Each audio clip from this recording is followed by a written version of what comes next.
baru yang di akhir periode aja Teh, tapi mungkin nanti saran dari Teteh yang seperti sebulan sekali itu bisa nanti kita diskusikan lagi Teh. Oke, mungkin itu bisa dipertimbangin ya, karena kalau udah di akhir periode ya jatuhnya udah mau selesai gitu.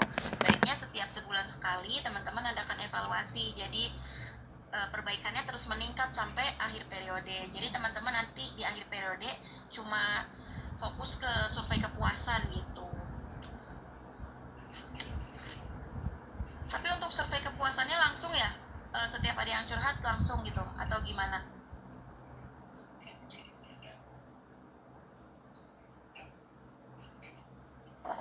Iya Teh, jadi kalau misalnya udah selesai chat kita langsung kasih survei kepuasan Teh. Oke. Paling itu aja sih untuk proker Yumi ini dari teman-teman. Sebelum kita lanjut ke proker kedua, adakah yang ingin ditanyakan terlebih dahulu?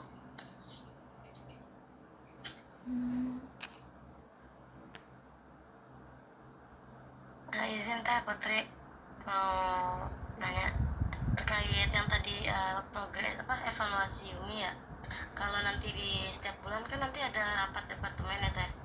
Dan nanti di rapat departemen itu rencananya di agendanya itu mau ada bahas kayak proker gitu Teh. Jadi proker Yumi evaluasinya apa, terus progresnya juga apa, FMH juga seperti apa progresnya di setiap bulan itu Teh.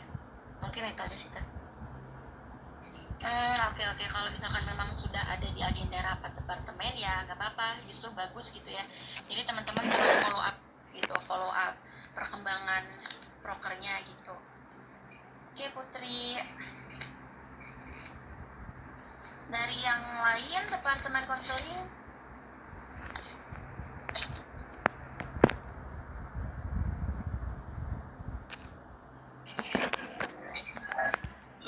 Dari aku cukup deh.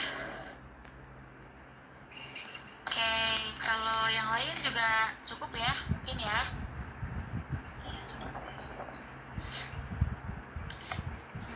Kalau gitu kita bisa lanjut ke proker kedua. Pendataan IPK. Oke.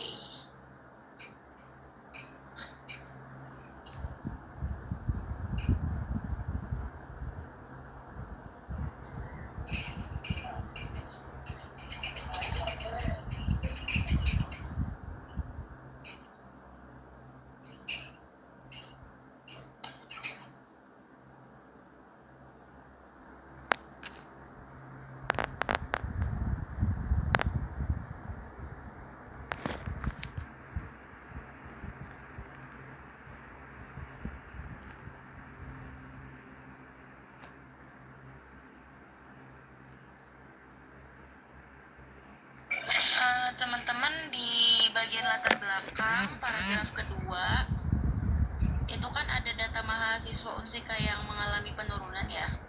Nah kalau misalkan kita pakai data yang tahun lalu, cantumin aja berapa persennya gitu di situ biar jelas gitu, nggak subjektif.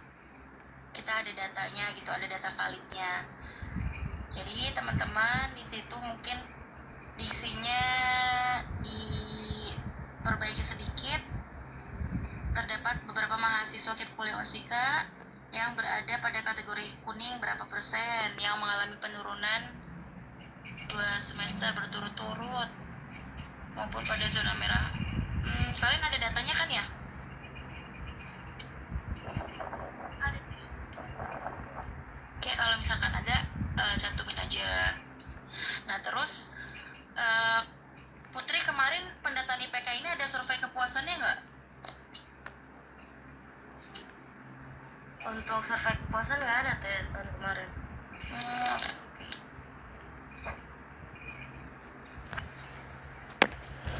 Tapi menurut Teteh perlu nggak ya di tahun ini diadain survei kepuasan buat pendataan itu? Sebenarnya perlu ya. Jadi nanti tuh di tahun depan tuh nggak cuma sekedar kita tuh ngadain si IPK ini kayak sekedar administratif ya jatuhnya, tapi urgensinya tuh belum kelihatan gitu, kenapa sih kita harus ada pendataan IPK segala macam gitu dari Formadikipnya. Kalau misalkan mau diadain ya nggak apa-apa, biar tahu juga gitu kan bahwasanya pengurus di konseling ini gimana sih kinerjanya gitu. Berarti sih dari survei kepuasannya terkait pendataan IPK-nya itu ya kayak jangka waktunya atau yang lain sebagainya gitu teh. Iya. Tapi kalian ada nggak sih evaluasi proker IPK ini, pendataan IPK ini kemarin? Aku lupa sih ya. Ada teh, tapi yang kayak nggak, orangnya tuh nggak ngisi-ngisi link itu loh teh, evaluasinya tuh. Terus kita kan baru nyampein ke kontak dia kan, apa sih namanya, PC dia. Nah terus baru nanyain terkait masalahnya kenapa tuh belum ngisi link formnya. Terus kebanyakan sih tahun kemarin yang kayak semester 7 tuh ada sidang sempro kan. Nah itu tuh belum keluar emang dari dosennya teh. Gitu ya. Jadi memang lumayan susah juga ya kalau yang kayak gitu.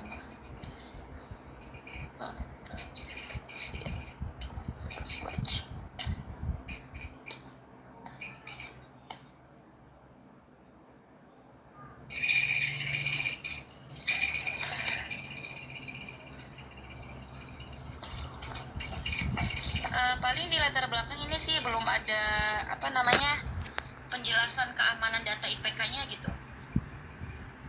Kan kalian pegang nih data IPK-nya.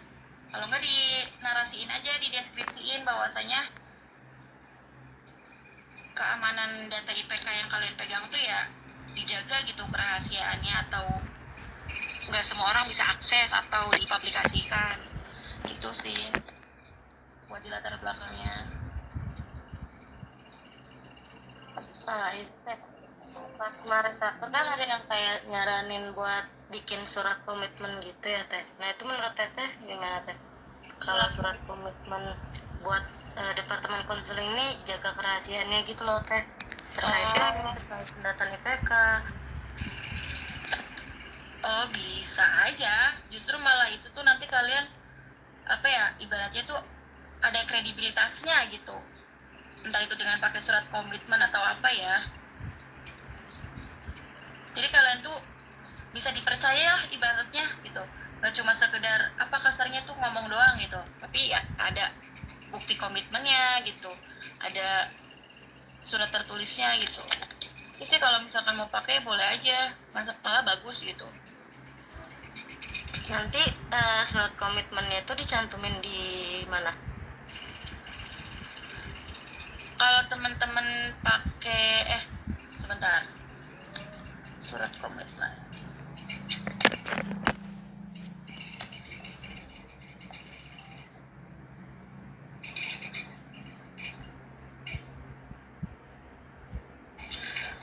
Ya di bagian strange sih kalau mau dianalisis SWOT, di bagian strange karena kalian udah punya surat komitmen, teman-teman bisa masukin di situ.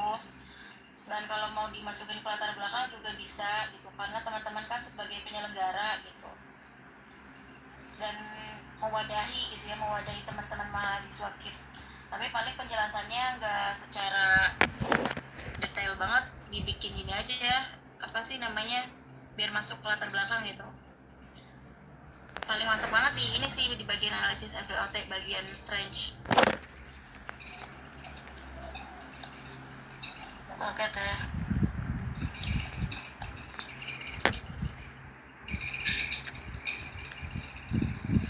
Kalau pendataan IPK tuh diposting di Instagram nggak sih Putri, atau cuma di WhatsApp? Diposting teh, di Instagram juga diposting, karena itu kan buat semuanya ya teh. Oke.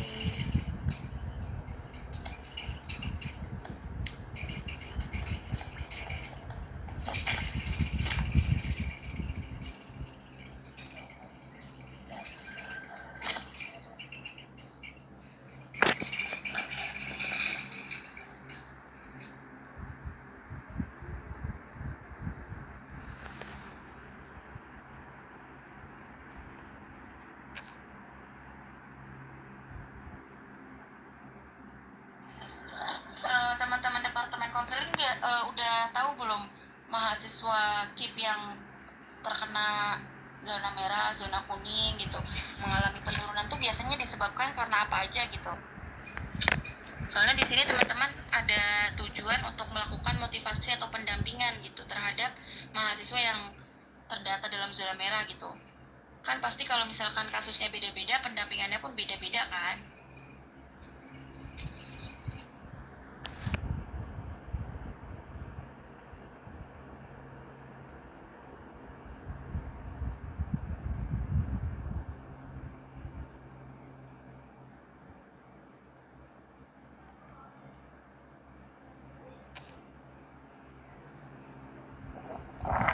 Dari teman-teman konseling sendiri belum tahu teh. Mungkin nanti kayak kita bakal baca dulu ke orangnya, kayak ditanya kenapa gitu. Izin jawab juga ya teh, berdasarkan tahun kemarin sih kebanyakan yang masuk zona merah, zona kuning itu terkait ekonomi ya teh.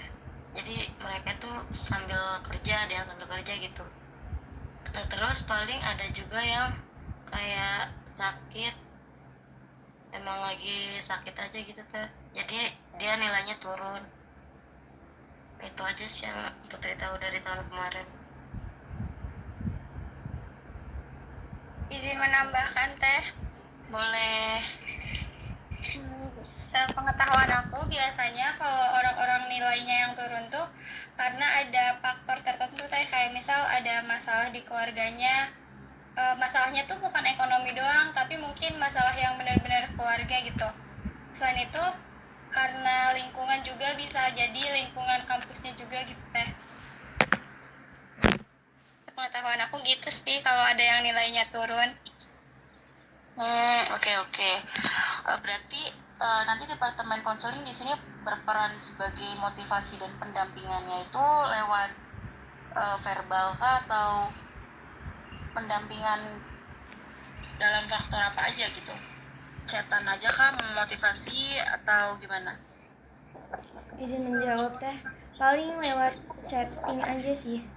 Jadi kita bakal ngasih motivasi ke mereka melalui nomor WhatsApp-nya.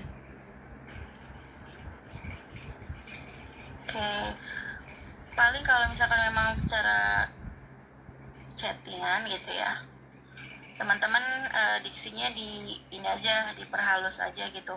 Sedangkan melaksanakan upaya tindak lanjut berupa motivasi atau dasar pendampingan aja gitu. Jadi jangan pendampingan, karena ini luas banget gitu pendampingan tuh. Misalkan kayak dasarnya aja nggak apa-apa, kasih dasar pendampingan atau apa gitu ya.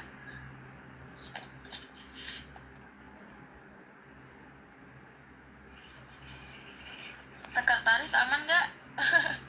Kalau kecepatan ngomong aja ya.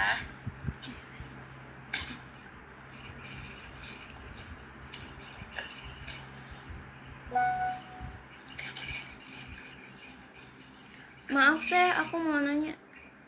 Boleh. Tadi yang pendampingan itu diganti jadi apa ya? Yang pendampingan. Paling saran dari aku mah diperhalus gitu yang bisa dibuktikan, kayak menjadi dasar pendampingan gitu. Jadi kayak basic pendampingan aja secara chattingan gitu. Karena kalau mendampingi banget gitu ya, atau pendampingan pada mahasiswa itu maknanya luas gitu. Oke teh, makasih.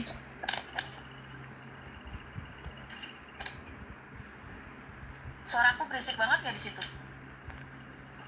Enggak kok teh. Oke.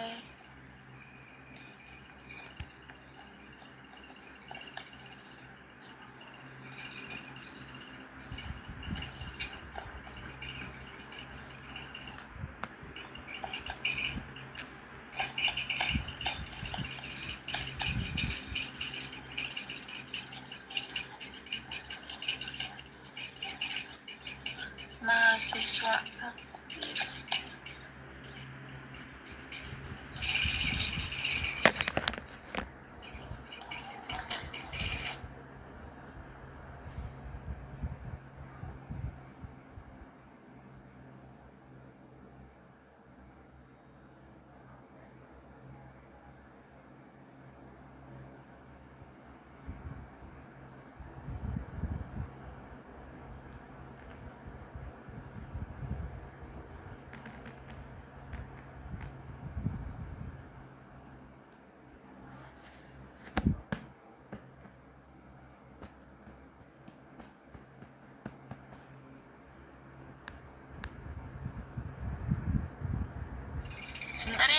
teman-teman sambil aku baca ya.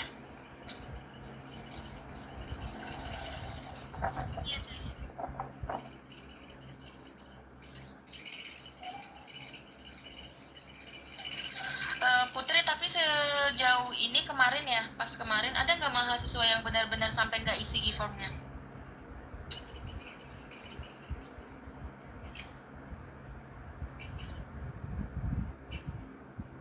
Masih ingat nggak? Kenapa teh? Kemarin ada nggak sih mahasiswa yang benar-benar nggak ngisi gitu? Nggak ngisi e-formnya?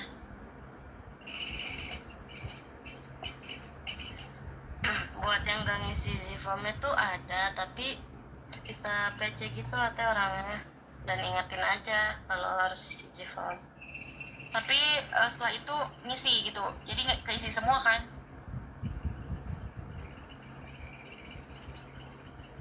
Setahu Putri sih iya, tapi kayaknya ada juga yang nggak bisa dihubungin gitu loh teh nomornya. Mungkin teh Amel boleh. Oh, ada Amel. Amel siapa ini? Saya teh izin masuk. Kirain Amel itu. Amel siapa ini? Amel departemen konseling yang sekarang? Yang duit, yang dulu. Oh, Masya Allah, kirain gak ada Amel. Ya teh saya tadi ngedadak diundang sama Putri. Oke. Gimana, Mel? Seingat Amel waktu itu ada sih teh, mungkin 1 atau 2 orang kalau nggak salah ya. Soalnya orang tersebut tuh nggak bisa dihubungin gitu lah teh. Tapi kalau nggak salah ditanyain juga ke TU-nya, tapi lupa deh. Amel juga agak lupa nih terkait ke TU atau enggaknya. Soalnya waktu itu tuh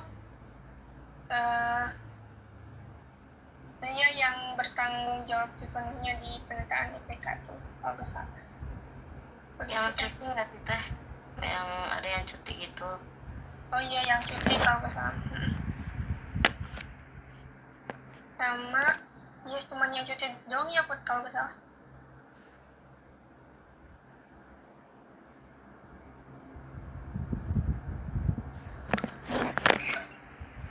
Oke. Untuk gimana? Jadi kurang lebih begitu. Oke, makasih Amel sudah dibantu menjelaskan. Oke, berarti sebenarnya kalau misalkan nggak ngisi pun ngaruh nggak sih gitu? Apa cuma ngehambati pencairan aja atau gimana? Soalnya kalau misalkan Sebenarnya ngaruh enggaknya gimana, Putri? ngaruh enggaknya itu kayak dari keatasannya aja sih teh, kan kita kan ngasih tahu berkasnya kan ke Pak Disa ya. Nah dari Pak Disa itu tindak lanjut gitu loh teh, paling ya itu nggak pencairan karena kan harus diundur-undur lagi gitu. Oke. Kalau sekarang kan kalian udah ada pembina gitu, itu tetap sama nggak birokrasinya kayak kemarin ke Pak Disa aja atau sekarang gimana? Nah paling itu nanti Putri omongin lagi sama Dava ya teh, buat terkait pendataan IPK ini nanti langsung ke Pak Pembinanya atau sama Pak Disa tetap gitu. Oke.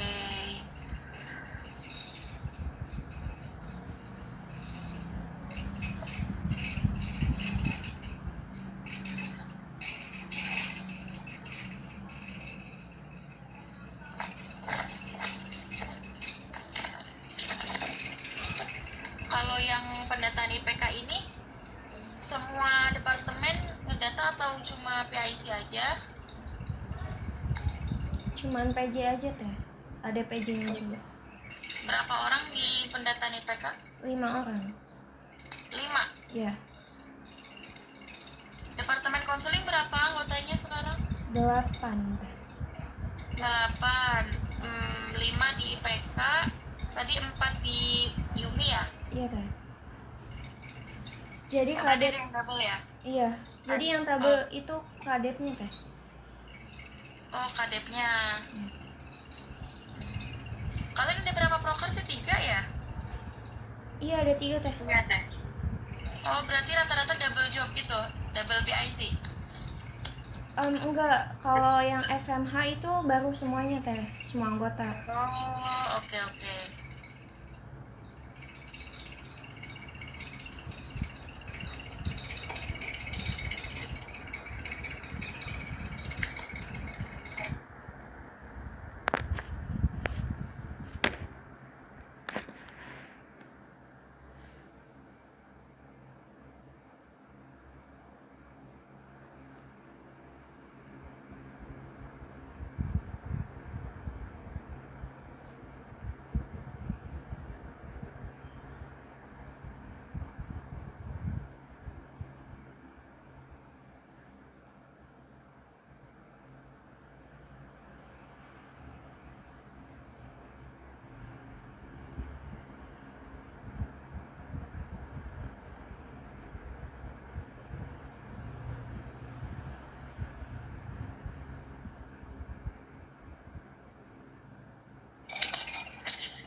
Ini paling di indikator dan hasil konsistensi aja ya ke penulisannya. Kalau mau per poin samain kayak di atas. Kalau mau deskripsi deskripsi semua. Kalau per poin gitu. Jadi konsisten aja gitu penulisannya.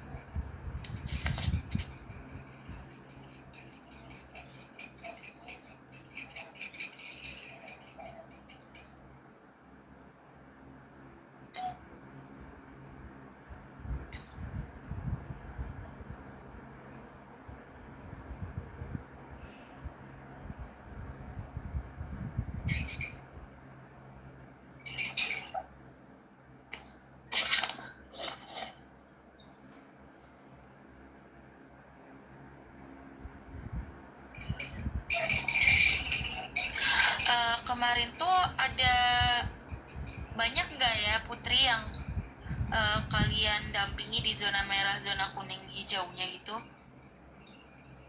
Dan responsif nggak merekanya kemarin ketika ditanya gitu kenapa menurun?